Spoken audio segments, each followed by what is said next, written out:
kalau sudah tidak ada unsur saling menghargai itu.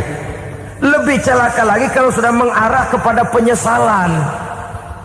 Kata istrinya, bang gue nyesel kawin sama lu. Suami digituin mungkin gede kepalanya.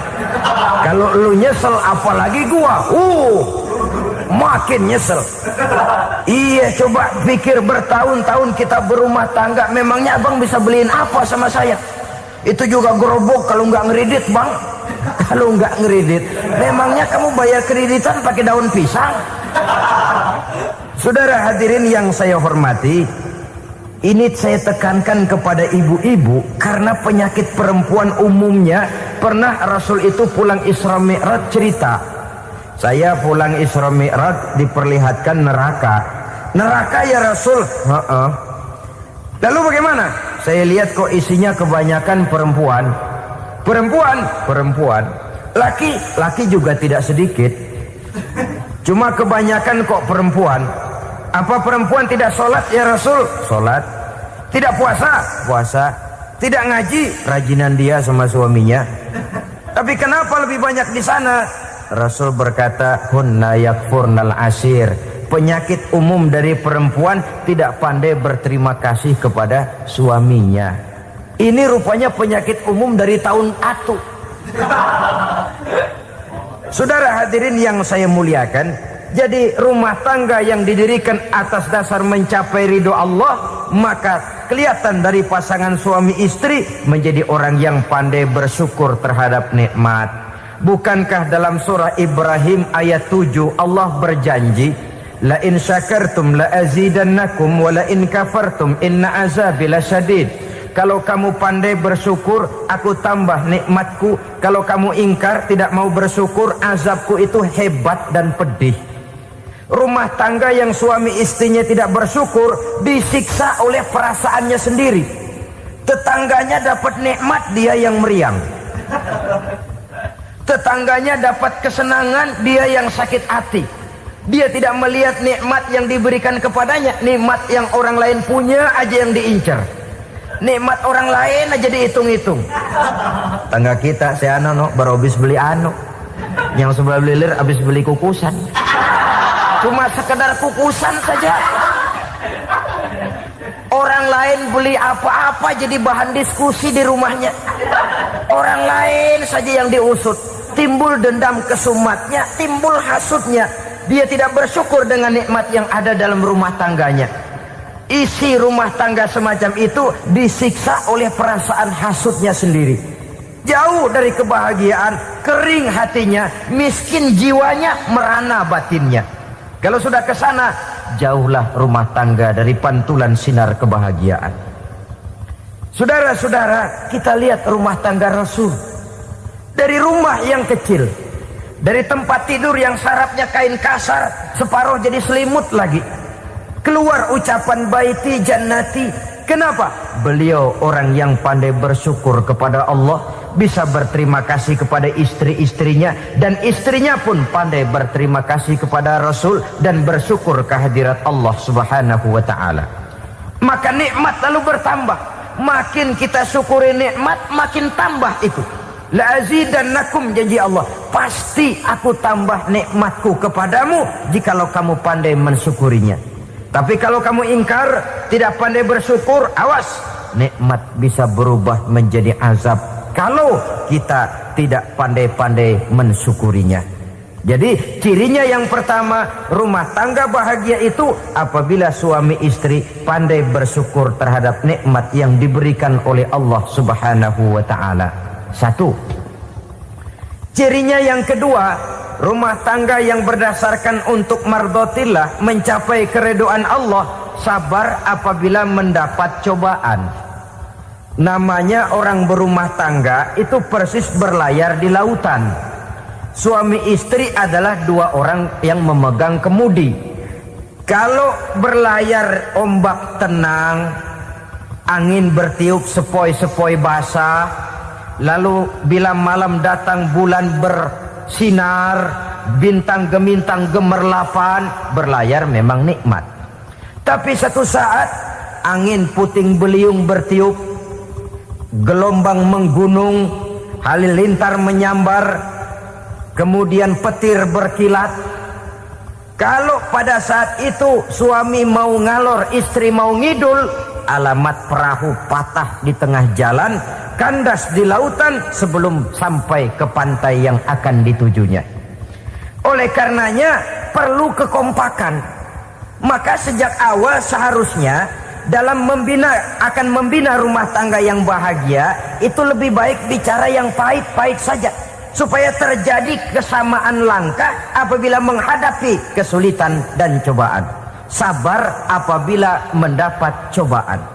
Rumah tangga seperti kapal di lautan tadi tidak akan sunyi dari hantaman gelombang, tidak akan sepi dari tiupan angin topan, dari kilatan petir, dari sambaran halilintar.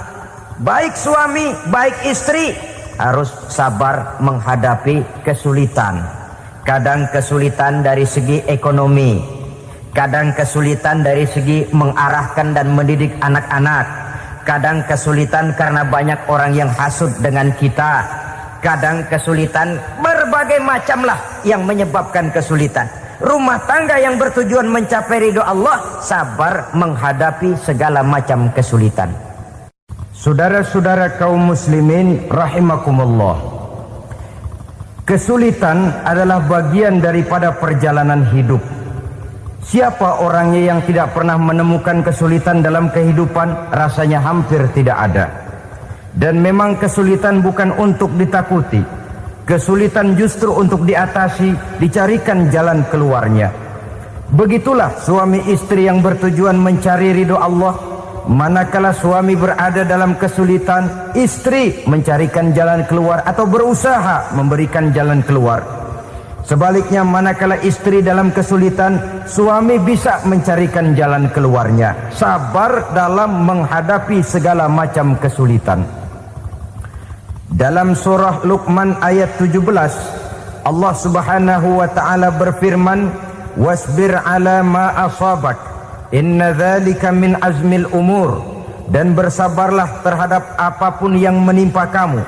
Bersabarlah terhadap segala kesulitan yang kamu hadapi, karena sesungguhnya yang demikian itu merupakan sebagian dari perkara-perkara yang telah ditetapkan oleh Allah Subhanahu wa taala.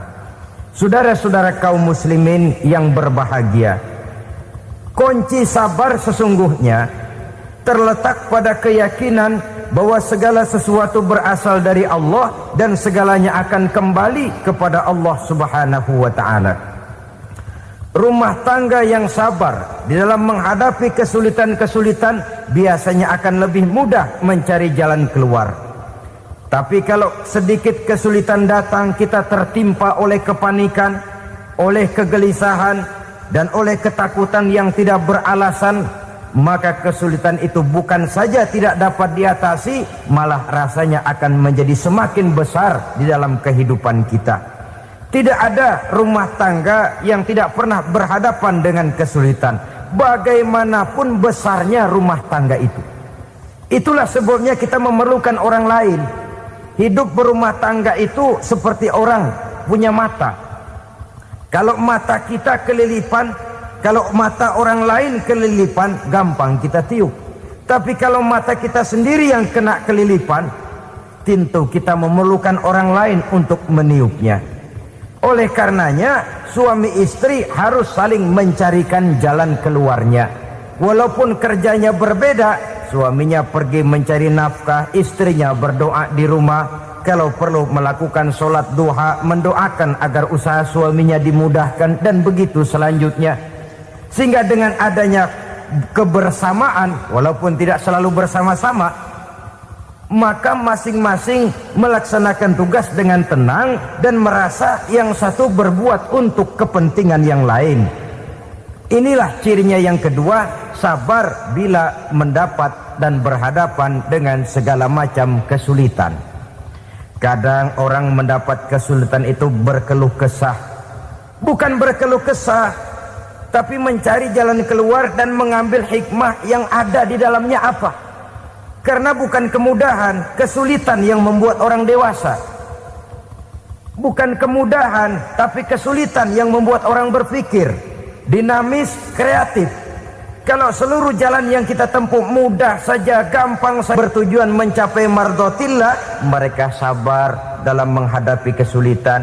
Tidak ada beras, puasa saja, puasa sunnah. Puasa sunnah, lapar tapi ada pahalanya. Daripada tidak puasa lalu ngegerundel, brengsek Tuhan, gue sembahyang melulu lapar juga. Sudah lapar tidak berpahala. Bukankah Rasulullah sendiri kalau pulang ke rumah Aisyah lalu berkata, ya Humairah, ada makanan hari ini? Ada makanan yang enggak ada bang. Alhamdulillah, kalau begitu saya puasa. Pulang dari mana-mana perut lapar, mau makan tidak ada makanan, bukan marah, bukan ngamuk, puasa. Maka boleh puasa sunnah, niatnya udah siang, jam 10, jam 11, asal dari pagi belum makan apa-apa. Niatnya jam 10, sah, dengan catatan dari pagi belum makan apa-apa. Jangan sudah sepiring setengah baru niat, itu lain. Itu ngojek namanya itu. Pengertian dalam kesulitan. Satu malam beliau pulang dari masjid agak larut. Habis ngajar banyak yang bertanya, ketuk pintu, Assalamualaikum, Assalamualaikum. 3 kali beliau memberi salam, tidak ada jawaban, tidak dibukakan pintu. Rupanya istri beliau lelah bekerja di waktu siang, tidurnya pules benar. Marahkah Rasul? Tidak, beliau gelar sorban, tidur di depan pintu. Asraful anbiya wal mursalin ini, Rasul termulia ini, karena menghargai istrinya, tidur di depan pintu. Sampai Aisyah bangun sepertiga malam, terkejut buka pintu, suaminya ada di depan pintu. Beliau bangunkan. Ketika dibangunkan, Rasul lebih dulu berkata, maaf sayang, saya pulang terlambat. Sudah nggak dibukain pintu, tidur di depan, dibangunin, beliau duluan yang minta maaf. Pengertian. Kalau emosi, memang nggak dibukain pintu, tidur di depan. Begitu dibukain, yang enak kita tunjuk jidatnya.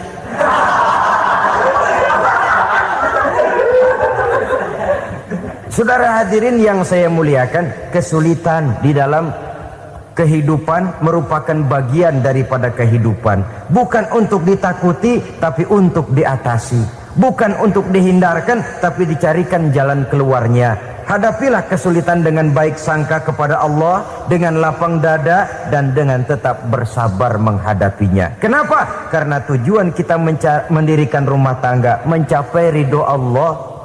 Kalau anak kita perjualbelikan, kalau istri kita komersilkan, kalau akidah kita jual untuk mempertahankan rumah tangga, bukankah makin jauh saja rumah tangga itu dari ridho Allah? Ini tujuan utamanya. Yang ketiga, rumah tangga yang bertujuan mardotillah itu, suami istri yang merupakan fondasi di rumah tangga, suami sebagai pemimpin, istri sebagai pembina, selalu musyawarah dalam menyelesaikan persoalan. Walaupun istri ditakdirkan sebagai pemimpin dan suami sebagai pemimpin dan istri yang dipimpin, tapi agama menganjurkan musyawarah. Jangan mentang-mentang istri nyari duit, suami nyari duit, lalu menteleng. Segalanya mau diktator, segalanya mau sendiri. Rumah tangga yang bertujuan mencapai ridho Allah selalu didirikan atas dasar musyawarah. Sehingga apabila sesuatu itu dihasilkan dari suasana musyawarah, tidak akan melahirkan penyesalan di belakang hari. Kalau tidak, berjalan menurut seleranya masing-masing, belakangan timbul penyesalan, akhirnya main salah menyalahkan. Kalau sudah saling salah menyalahkan, itu artinya sudah saling mengungkit kekurangan masing-masing. Akibatnya tidak ada lagi saling menghargai. Jadi dengan demikian musyawarah di dalam menyelesaikan persoalan, menghadapi kesulitan ekonomi, musyawarah, menghadapi kenakalan anak, musyawarah, akan membeli ini dan itu sebaiknya juga musyawarah. Kalau merupakan hasil musyawarah, maka saudara-saudara hasilnya pun akan dihadapi oleh bersama. Enak rasakan bersama, tidak enak rasakan bersama. Kenapa? Tadinya musyawarahnya bersama-sama juga. Lah kalau hasil sendirian, giliran enak mungkin yang satu mau ikut, Giliran tidak enak, yang satu nuding, gua kata juga apa? Kan begitu akibatnya kalau tidak berdasarkan musyawarah lebih dahulu. Maka insya Allah hasil musyawarah ini setidaknya tidak akan mendatangkan sesalan di belakang hari nantinya. Saudara-saudara kaum muslimin rahimakumullah, ciri yang keempat, sepasang suami istri yang bertujuan mencapai ridho Allah dalam upaya mencapai rumah tangga bahagia itu tawakal apabila mempunyai rencana. Tawakal berserah diri kepada Allah, bukan berserah diri dalam artian mutlak yang mengarah kepada fatalism atau predestination. Kita sering mengartikan tawakal secara salah. Belum apa-apa sudah menyerahkan diri kepada Allah. Emang semuanya terjadi menurut maunya Allah dah, gak usah ngapa-ngapain, bagaimana Tuhan aja dah. Lapar juga nggak usah makan, kalau takdirnya kenyang pan kenyang. Ya udah lapar terus kita. Makan dulu, perkara nanti kenyang apa tidak itu baru tawakal. Kalau sakit ke dokter, soal sembuh atau tidak baru tawakal. Artinya usaha itu ada. Setelah suami berusaha, istri berusaha, selebihnya tawakal. Apa perlunya tawakal? Apabila berhasil tidak lupa daratan, apabila berhasil tidak lupa diri, apabila gagal tidak putus asa. Sehingga dengan demikian dari tawakal ini lahirlah pondasi yang kokoh membina rumah tangga yang bahagia dalam upaya mencapai keridhaan daripada Allah Subhanahu wa taala. Apapun yang kita laksanakan di rumah tangga, tujuan intinya tetap untuk mencapai keridhaan Allah. Beli kendaraan untuk mencapai ridho Allah, lalu dipakai ngaji, dipakai ke masjid dan sebagainya. Beli peralatan rumah tangga untuk mencapai ridho Allah, mendidik anak untuk mencapai ridho Allah, membantu keluarga untuk mencapai ridho Allah, dan begitu selanjutnya. Tawakal apabila mempunyai rencana. Kemudian cirinya yang kelima, suami istri yang bertujuan mencapai ridho Allah selalu mempererat silaturahmi. Sebab seperti sudah saya sampaikan pada pertemuan terdahulu, dalam berumah tangga itu ada orang tua, ada mertua.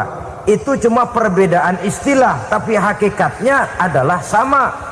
Jangan karena perbedaan istilah lalu menyebabkan kita berbeda sikap. Kalau sudah berbeda sikap, tentu akan melahirkan perasaan yang tidak simpatik. Sebaiknya suami istri kalau sudah berumah tangga, jadikanlah orang tua tempat cerita yang enak saja. Yang tidak enak telan berdua, yang pahit rasakan berdua, kesusahan dan kesulitan atasi berdua. Giliran enak ngomong sama orang tua, giliran senang cerita sama mertua. Sekarang kan kita balik, kalau lagi senang duitnya banyak, anteng di rumah, kalem aja. Tapi lalu waktu susah, waktu susah, cerita kepada orang tuanya, cerita kepada mertuanya. Lalu kapan kita mau menyenangkan orang tua? Sudahlah mereka susah mendidik kita di waktu kecil, membesarkan kita, melakukan segala macam pengorbanan. Demi setelah kita berumah tangga, kesulitan rumah tangga kita tumpahkan juga kepada mereka. Pererat silaturahmi dan usahakan agar seluruh keluarga hanya menjadi tempat kita cerita yang enak-enak saja. Istilah sehari-harinya, kalau di rumah kita makan sama sayur bayam, keluar rumah diem, malah seluitan. Tetangga tanya, lu makan kayaknya enak banget apa sih? Daging ayam.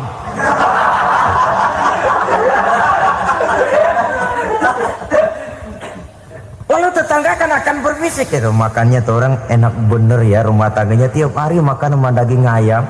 Biarlah paling kurang itu jadi doa, daripada kita makan sama kangkung lalu ribut ngomel di mana-mana. Gua kesel banget sama bini gua. Di warung ceritanya lagi. Kenapa? Saban sari gue direbusin kangkung mulu. Brengsek. Di warung cerita ada RT, ada RW. Gara-gara makan sama kangkung se-RT tahu. Akhirnya mungkin kalau kita berangkat orang hitung dari jauh, lihat kangkung liwat.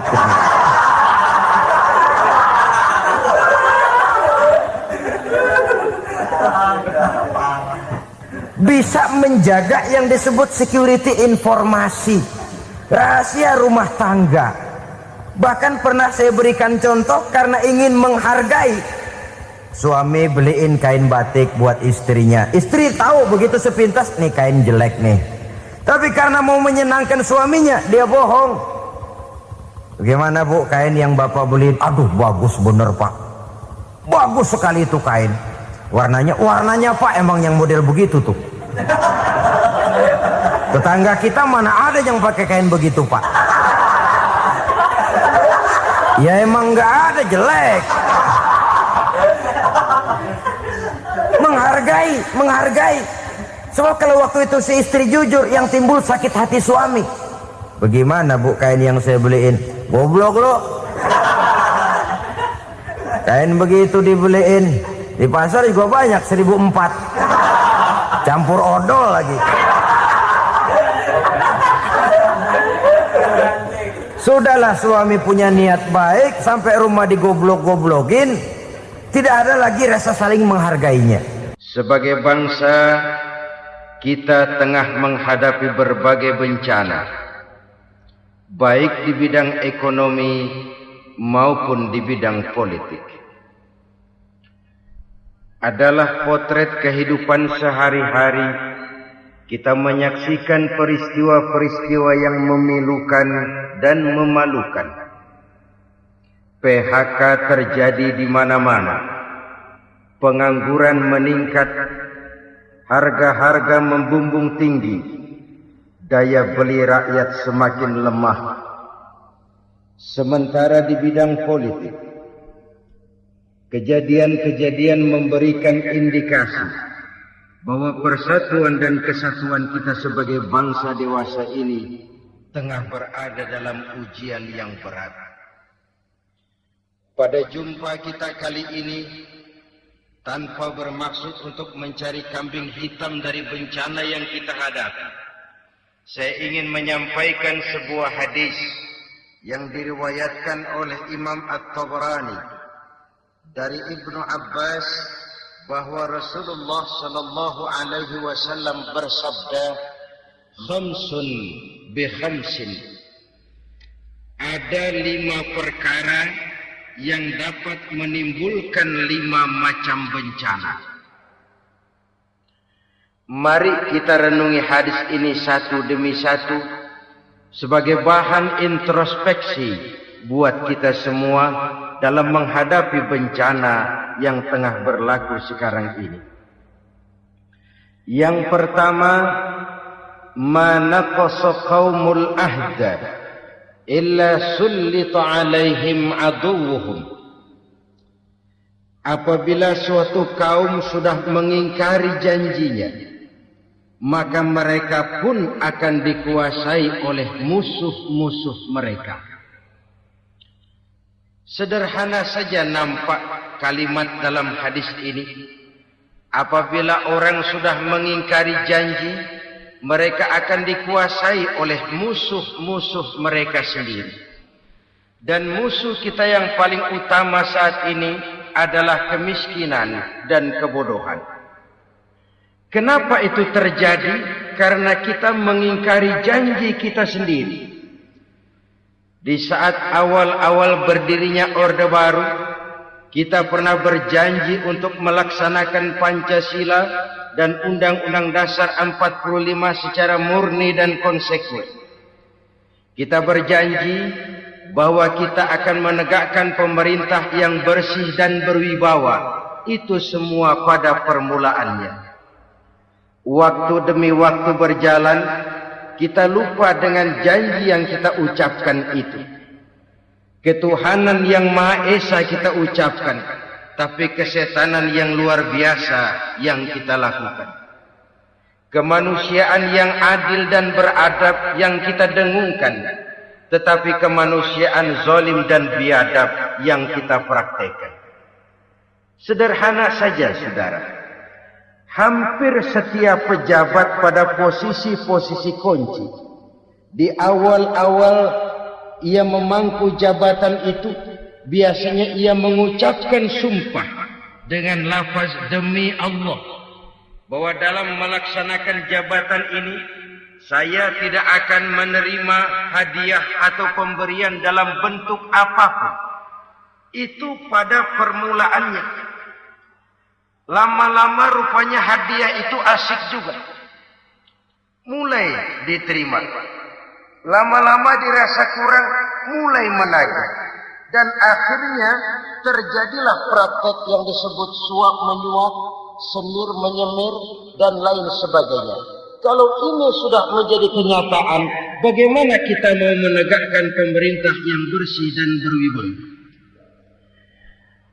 Undang-Undang Dasar 45 menyatakan bahwa bumi, air, dan seluruh kekayaan negara dikelola oleh negara bagi sebesar-besar kemakmuran rakyat.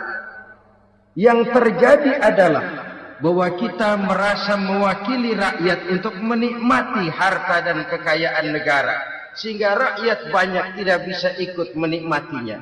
Menumpuklah harta itu sehingga terjadilah pepatah, gunung ditimbun, sumur digali. Yang kaya semakin kaya, yang miskin semakin terpuruk. Kita ingkar dengan janji yang kita ucapkan di awal-awal kita bergerak. Kita ingkar dengan janji pada saat kita mengatakannya dengan menyebut nama Allah, dengan mempertaruhkan nama Tuhan. Sehingga pada akhirnya jabatan pun mengalami tender. Sudah menjadi rahasia umum. Orang mau jadi lurah mesti mengeluarkan uang. Mau jadi camat mesti mengeluarkan uang. Mau jadi wali kota, bupati, bahkan gubernur, itu ada pasarannya.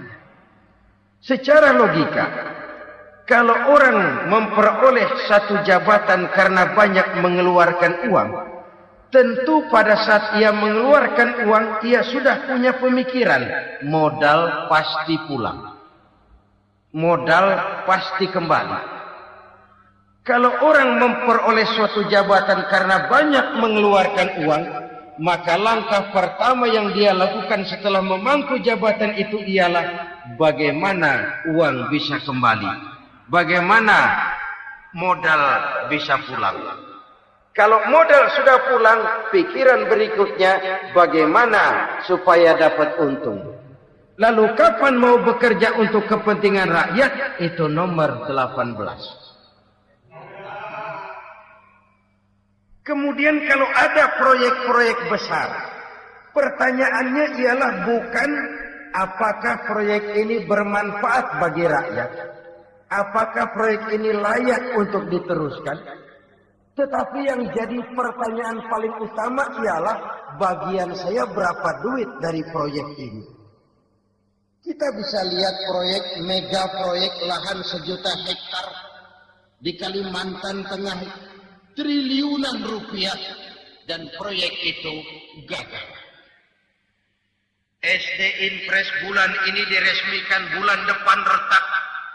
Jembatan-jembatan bulan ini gunting pita, bulan depan runtuh. Kita ingkar dengan janji. Kita berkata kita bekerja untuk kepentingan rakyat, tapi kita tidak pernah mengenal rakyat itu. Apabila suatu kaum sudah mulai mengingkari janji, maka mereka akan dikuasai oleh musuh-musuh mereka. Akibatnya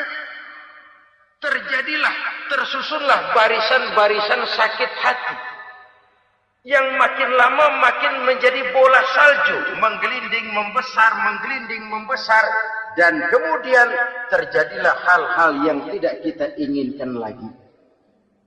Apabila suatu kaum sudah mengingkari janji, maka mereka akan dikuasai oleh musuh-musuh mereka. Ini penyebab bencana yang pertama. Kita tidak konsekuen. Tadinya kita dengan lantang teriak-teriak perantas korupsi, ganyang korupsi. Pada waktu kita belum mendapat kesempatan. Setelah kita naik punya kesempatan, rupanya korupsi enak juga dirasa.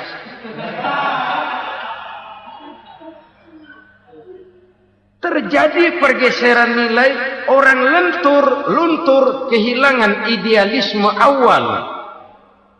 Lalu untuk menghibur-hibur diri, menutup-nutup kesalahan, kita gunakanlah pepatah bahwa tidak ada gading yang tak retak, bahwa kita harus mikul dhuwur mendem jeruk.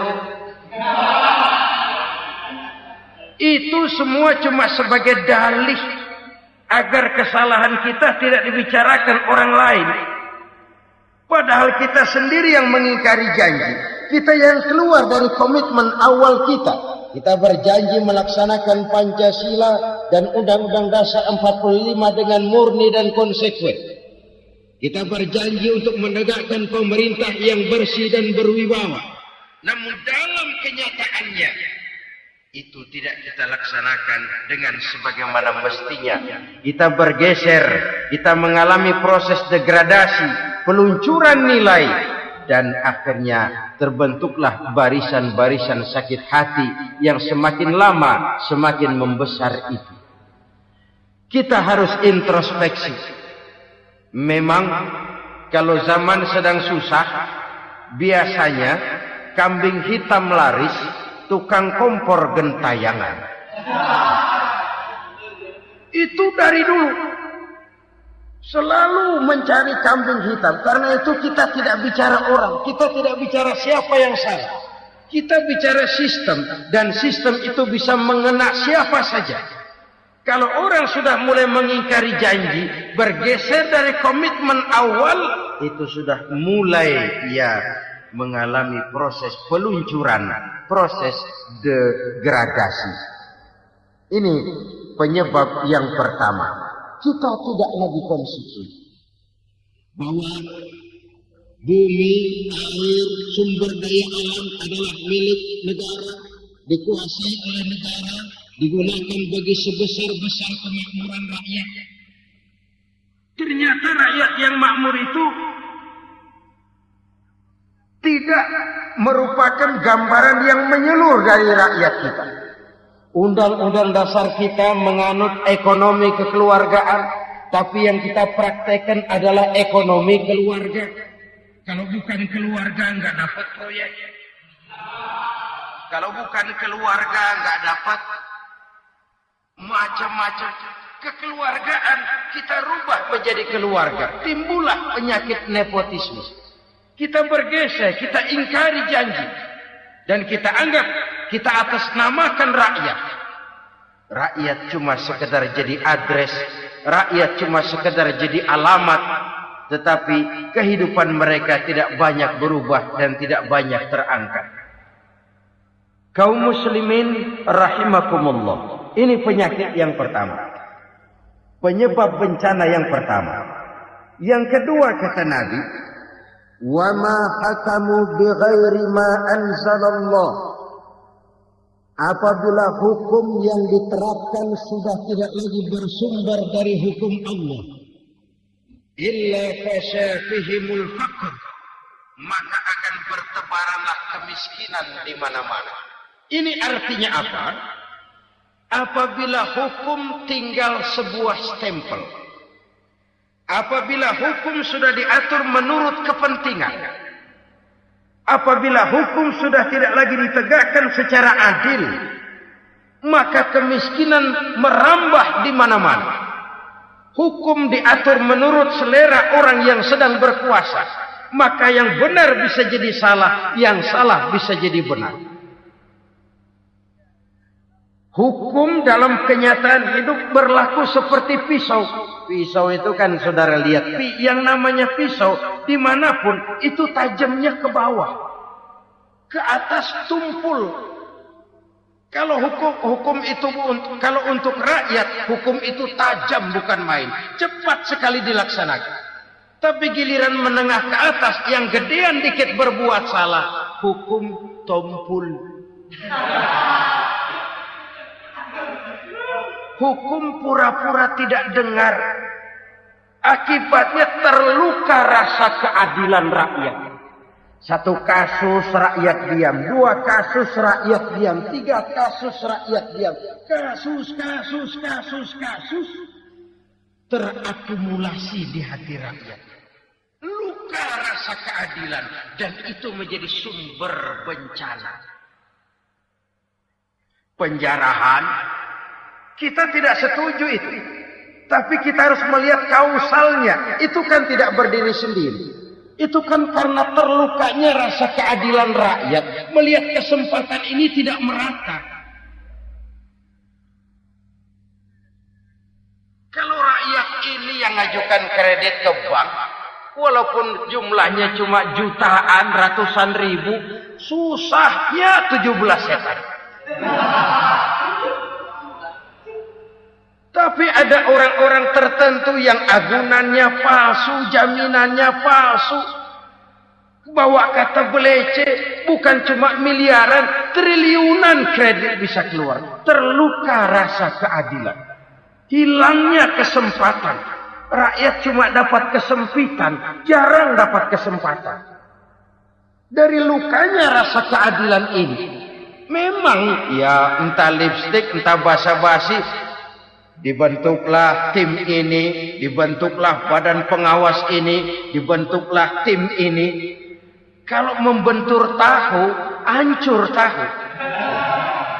Tapi kalau tim yang dibentuk membentur karang, bukan karangnya yang hancur biasanya, timnya yang bubar. Kenapa? Yang dibentur batu karang yang sangat keras.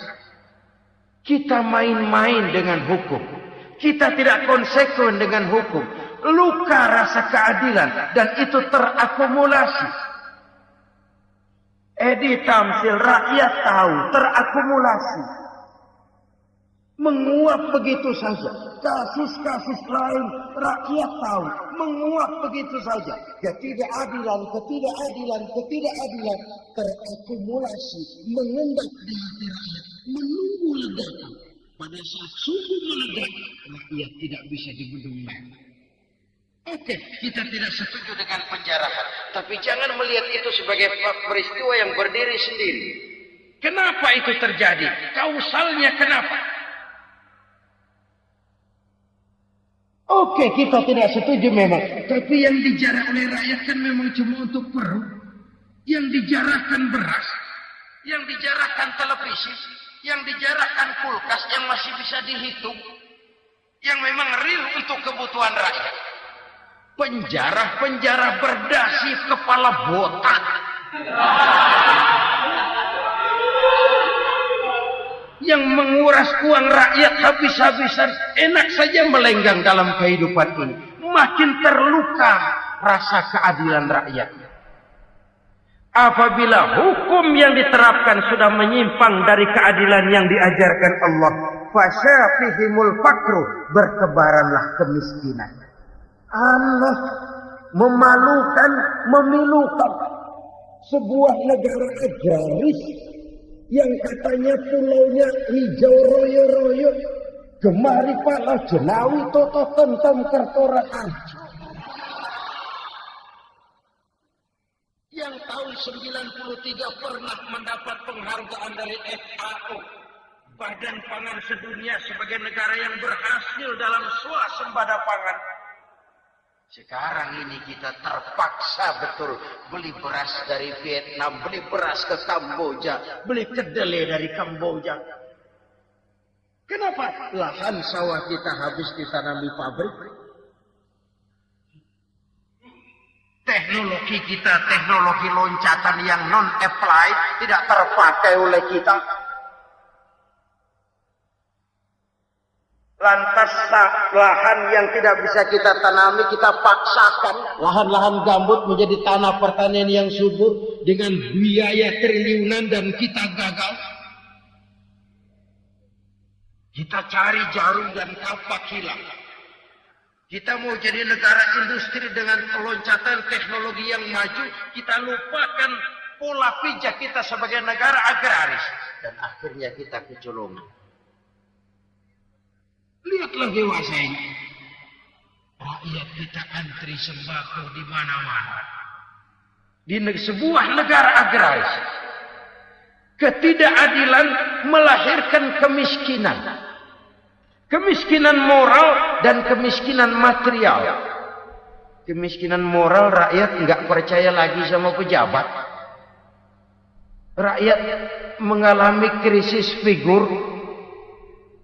Orang ala lu ngomong dah sama ember.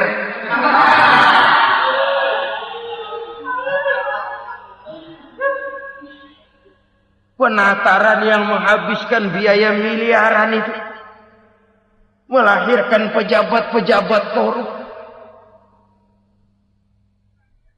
Pengawasan yang menghabiskan biaya miliaran itu ternyata impoten, mandul. Kemiskinan moral. Jujur saya berkata, saudara-saudara, setelah pintu reformasi dibuka, itu yang masuk memang macam-macam. Ada yang memang punya tujuan murni, konsekuen dan punya konsep. Ada yang nunggu di tikungan. Begitu mobil lewat nyamber pintu, berangkat ikut reformasi. Ada yang memanfaatkan momentum mumpung untuk nyampein unek-unek, ngerti enggak, pokoknya ngomong.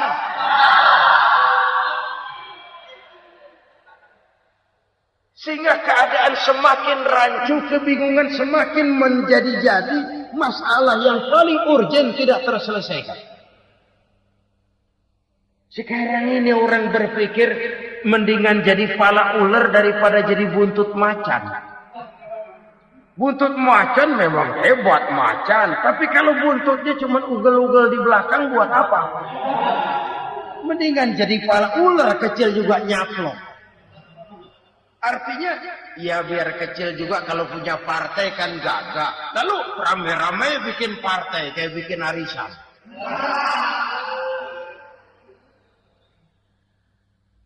Orang makin mengalami dislokasi.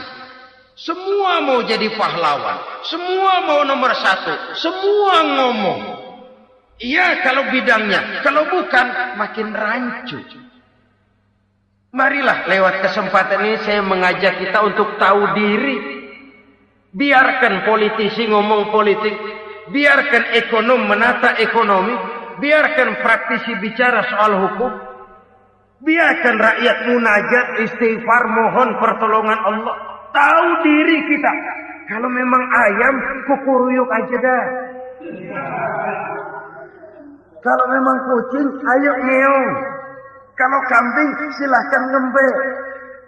Udah tahu ayam, ngeong bunyinya.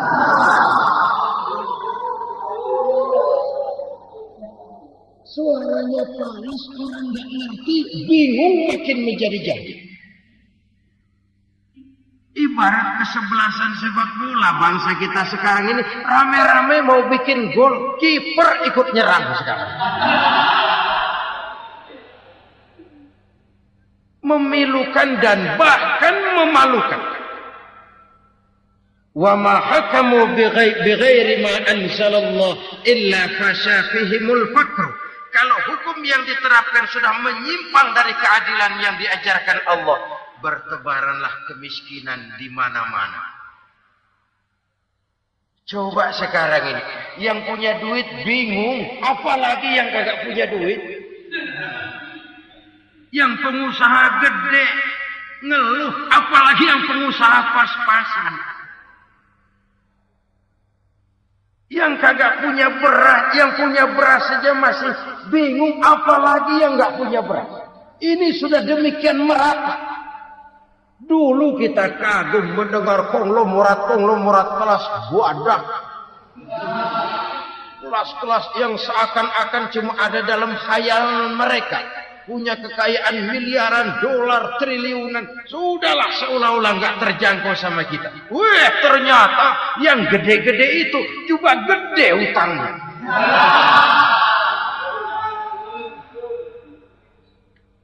Dan rontok satu demi satu. Ternyata rakyat selama ini cuma dialamatkan, cuma dijadikan address. Rakyat yang tidak banyak ngerti persoalan ini harus menanggung hidup ini begini berat. harus menanggung beban hidup ini begini tinggi. Daya beli semakin lemah.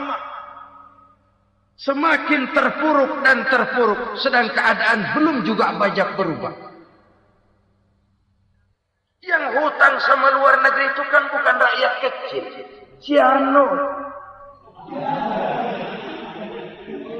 Yang banyak nyimpen dolar juga kan Ciano. Rakyat kecil bocah kampung mah jangankan nyimpen dolar, ngelihat juga tumben. Kemana kita mesti bercermin? Sekali lagi saya mengatakan maaf, kita tidak bermaksud mencari kambing hitam. Karena itu kita tidak bicara orang, kita bicara sistem. Kita bicara keadaan. Beginilah yang dikatakan Nabi.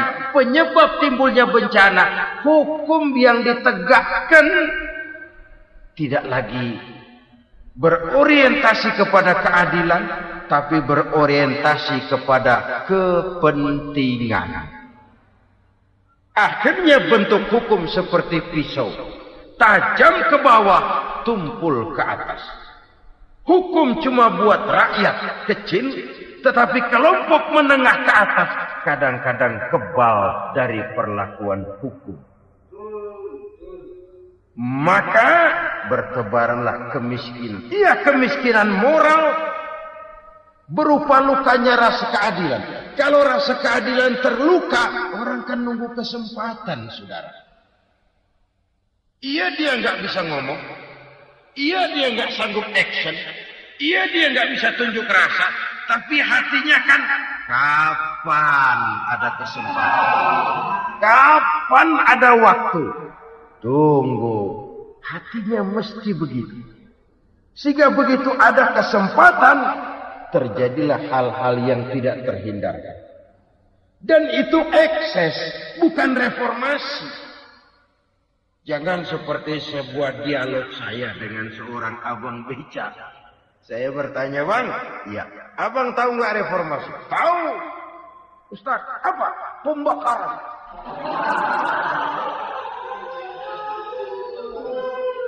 Terus penjaraan, lalu perkosaan. Itu reformasi. Itu yang saya lihat. Nah, itu yang dia lihat. Saya tentu tidak menyalahkan abang beca kita. Karena memang itu yang dia lihat dan sejauh itu wawasan. Tapi ini indikasi bahwa banyak rakyat kita yang belum bisa menggunakan kebebasan secara bertanggung jawab. Padahal kebebasan tanpa tanggung jawab tirani. Sebuah contoh gampang-gampangan. Saya beli radio. Saya setel di kamar saya, lalu saya bilang, ini radio gue. Yang beli gue, pakai duit gue setel di kamar gue. Sekeras-kerasnya, gak ada urusan sama orang lain. Itu kata saya. Tetapi tetangga saya sebelah rumah kan boleh juga ngomong begitu. Kata tetangga saya, ini mata gue. Yang ngantuk gue.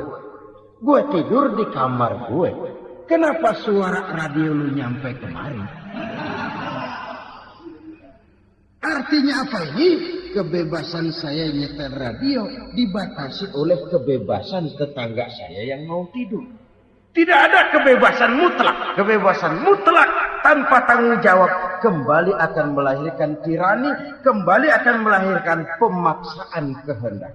Dan itu lagi-lagi bukan demokrasi.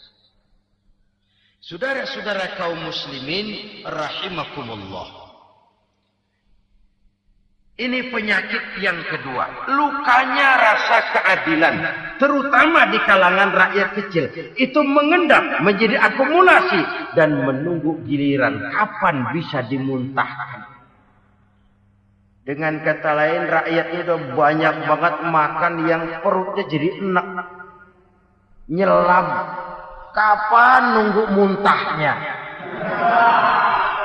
Udah begini banyak akumulasi yang mereka pendam di perut ini. Sehingga ketika terjadi kesempatan, itu sudah tidak terkembalikan lagi. Kita maafkan ini. Saya tidak memperlebar sikap-sikap kekerasan. Bahkan saya lebih cenderung bahwa kalau di rumah kita banyak tikusnya, tikusnya saja racuni, jangan rumah dibakar. Bahwa ada korupsi, iya. Ada kolusi, memang. Ada nepotisme, tentu. Tetapi tikusnya saja racuni. Jangan rumah dibakar. Masa mau ngusir tikus bakar rumah? Tikusnya lari, tikusnya selamat, rumahnya ewes-ewes.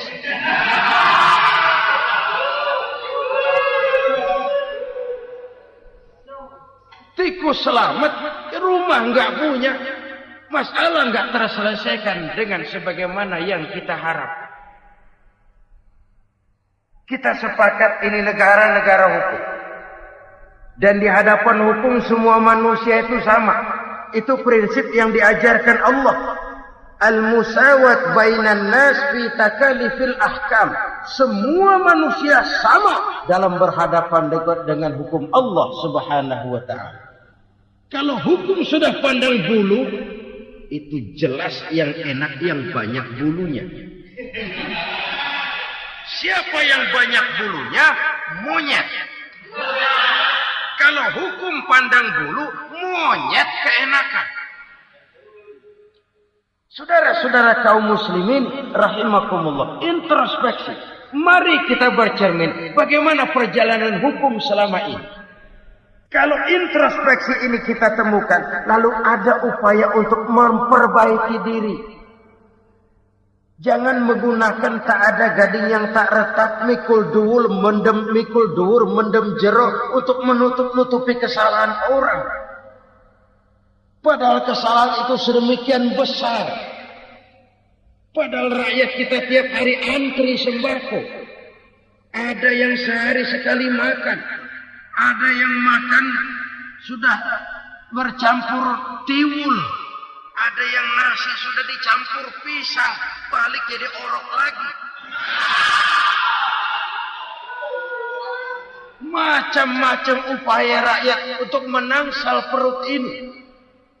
Lalu rakyat ditenang-tenangkan, lebih baik puasa Senin Kemis sambil menghadapi krisis ekonomi. Kenapa rakyat yang disuruh puasa? Kenapa bukan pejabatnya yang puasa lebih dulu? Untuk kemakmuran rakyat. Kalau rakyat yang memang perutnya udah gepeng disuruh puasa, makin krempeng perutnya. Artinya pejabat harus punya sense of politics. Ya, tidak, puasa itu kan tidak cuma Senin Kemis saja puasa itu. Puasa perasaan, puasa menghargai perasaan yang sedang kondisi yang sedang dihadapi oleh rakyat. Bagaimana rakyat yang tengah antri sembako melihat pejabatnya lewat dengan mobil yang harganya sampai 1 miliar. Oh, inilah pemimpin saya. Luka lagi rasa keadilannya. Kita tidak tenggang rasa. Puasa dalam artian itu pun akan menolong menegakkan semangat kebersamaan, membentuk semangat kebersamaan. Saudara-saudara kaum muslimin rahimakumullah. Penyebab bencana yang ketiga dikatakan oleh baginda Nabi, wala dhaharat fihimul fahishatu illa fasha fihimul maut. Apabila kekejian telah merajalela, maka maut bertebaran di mana-mana. Kita renungi butir kalimat dalam hadis ini. Apabila kekejian telah merajalela, maut bertebaran di mana-mana. Begitu murah arti sebuah kehidupan. Penjarahan untuk hal-hal yang kecil tapi sampai mengorbankan nyawa. Apabila kekejian sudah terjadi di mana-mana, maut pun bertebaran. Maut dalam arti berpisah ruh dengan jasad, tapi juga maut dalam arti orang bisa mati karirnya, orang bisa mati usahanya, orang bisa mati kesempatannya karena perbuatan-perbuatan keji yang selama ini tidak terbendung. Lahirlah teori mafia.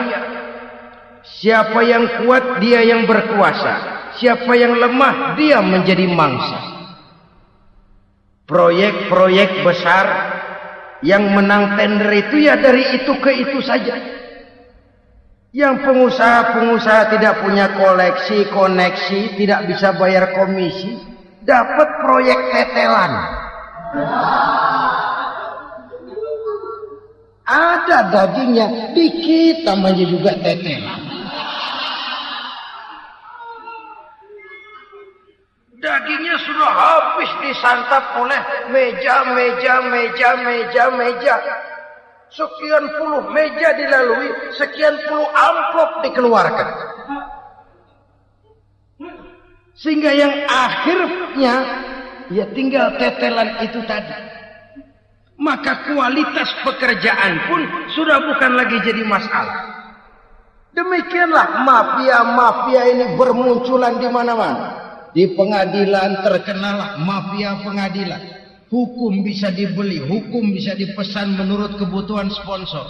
Mafia peradilan, mafia politik, mafia ekonomi, bahkan mafia agama yang menggunakan agama sebagai kedok, menggunakan agama sebagai dalih, menggunakan agama sebagai topeng untuk melancarkan maksud-maksud politiknya pun tidak tertutup kemungkinan. Apabila kekejian telah merajalela, maut bertebaran di mana-mana.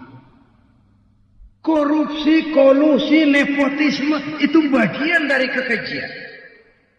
Kita selama ini kalau mendengar maksiat, itu yang terbayang cuma judi, mabuk, zina. Ya itu maksiat. Tapi korupsi, kolusi, nepotisme itu juga maksiat dalam bentuk lain. Kalau ini sudah bertebaran, maka maut terjadi di mana-mana. Jangan bayangkan cuma mati orangnya, itu sih kewajiban. Yang menyakitkan itu orangnya masih hidup tapi dibikin mati. Karirnya mati. Kenapa? Karena yang diperlukan bukan cuma orang pintar tapi orang taat. Biar pinter, kalau nggak taat minggir.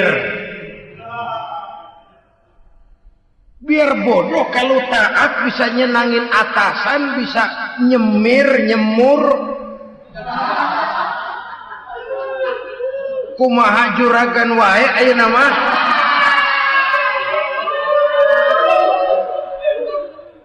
Itu yang kadang-kadang dapat penghargaan. Tidak ada prestasi kerja kecuali bikin senang orang di atas. Kita lihat di desa-desa jalan rusak.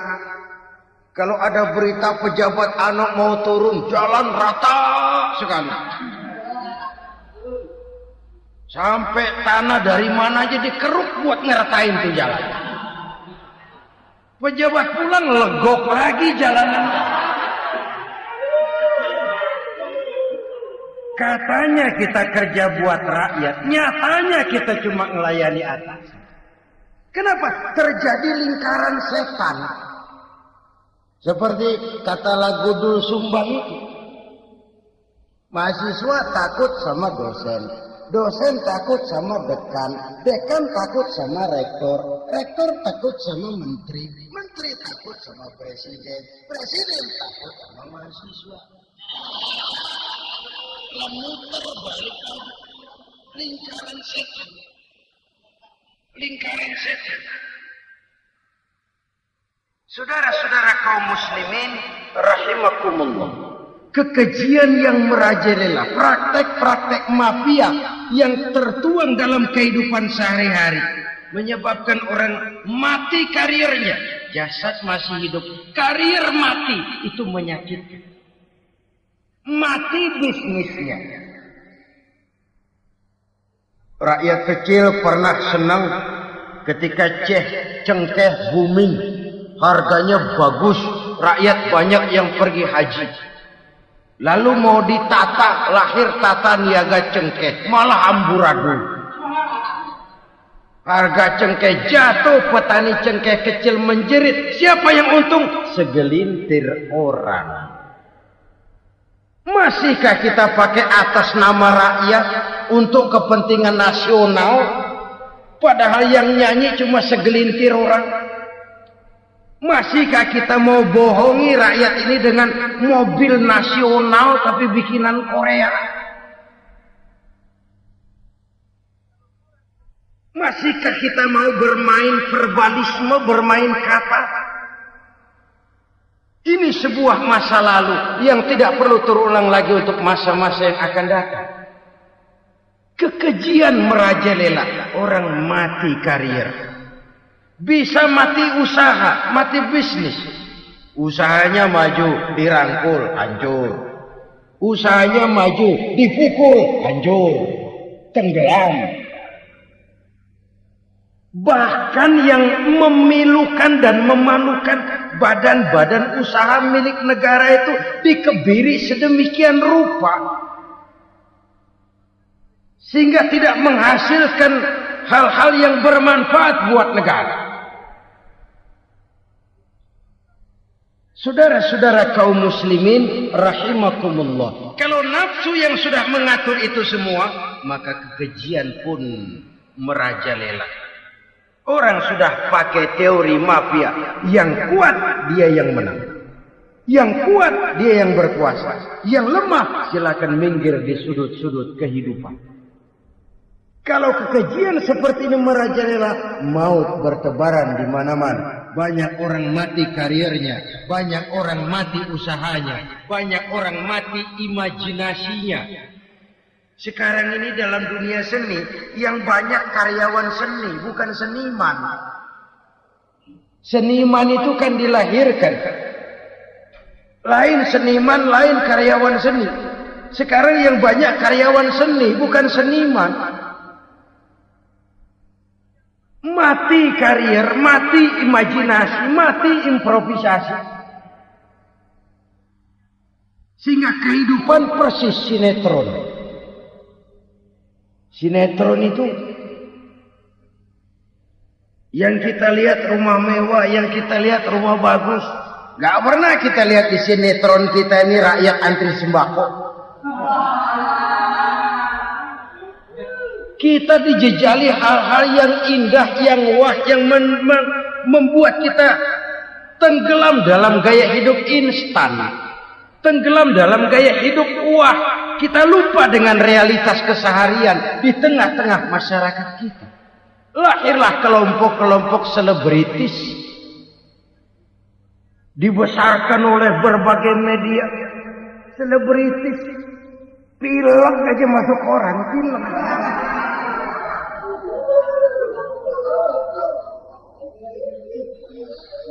Rakyat yang pingsan antri beras nggak masuk koran.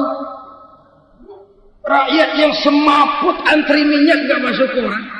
Selebritis panok masuk koran.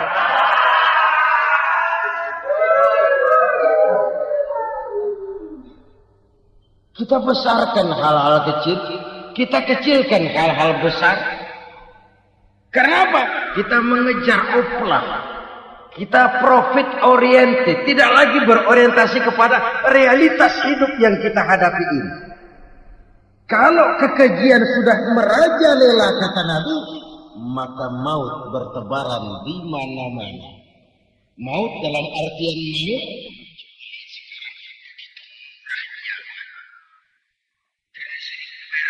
maut nusuk bunuh karena beras seliter orang hilang, begitu murah kehidupan.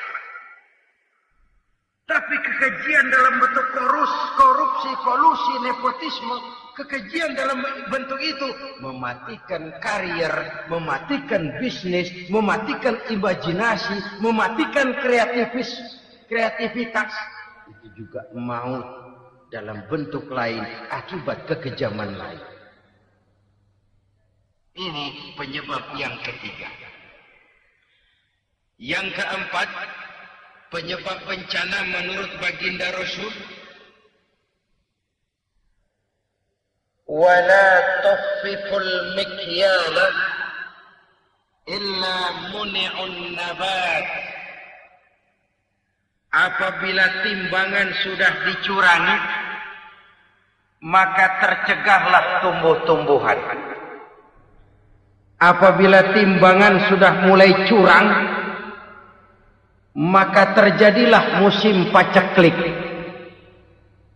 Apabila bisnis sudah bergaya mafia tadi itu, kecurangan-kecurangan terjadi, tender di balik pintu, yang dimenangkan cuma kelompok-kelompok yang bisa memberikan presentasi yang besar, muni'un nabat, terjadilah paceklik. Paceklik, panen gagal, wereng, ya wereng, kemarau panjang, it's okay, air sulit, iya, tetapi kan semua itu ada yang ngatur. Kemarau ada yang ngatur, belalang itu ada yang ngatur, air itu juga ada yang ngatur. Yang ngatur itu yang serba mahal. Kalau ia murka melihat kecurangan timbangan, Allah itu kalau murka kan gampang saja, tinggal komandoin balang, lam, hancurin pesawat. Konvoy belang, konvoy. Allah tinggal ngutik angin El Nino mampir lagi Indonesia. Hujan nggak turun-turun, kemarau panjang. Jadi kalau musim kemarau kan namanya anginnya El Nino. Kalau musim hujan anginnya namanya La Nina. Cakep namanya, kejem orangnya. Saudara lihat Cina sekarang sedang kena La Nina. Banjir besar, ribuan orang meninggal. Dia mah ribuan mati kagak berasa, rakyatnya miliaran. Bangladesh lagi ngalami La Nina. India lagi ngalami La Nina. Angin hujan. Pertama, bersyukur apabila beroleh nikmat. Ini ciri yang pertama. Bersyukur kepada Allah. Kepada sesama berterima kasih. Suami berterima kasih kepada istri, bertahun-tahun didampingi hidupnya, dicucinya pakaiannya, dimasaknya makanannya. Tidak istri mengeluh walau hidup lebih banyak kurangnya daripada cukupnya. Suami pandai berterima kasih kepada istrinya. Sementara istri pun bisa berterima kasih kepada suaminya. Bertahun-tahun suami peras keringat, banting tulang mencari nafkah, menjadi palang dada terdepan apabila ada masalah-masalah yang besar. Kedua-duanya lalu punya timbangan. Nah inilah ya, saya pesan kepada suami, kepada para suami, kepada para istri, supaya di rumah ada timbangan. Perlunya apa? Kalau pada satu saat istri kita salah, suami cepat-cepat ambil timbangan, lalu ditimbang mana yang lebih berat, salahnya atau dosanya.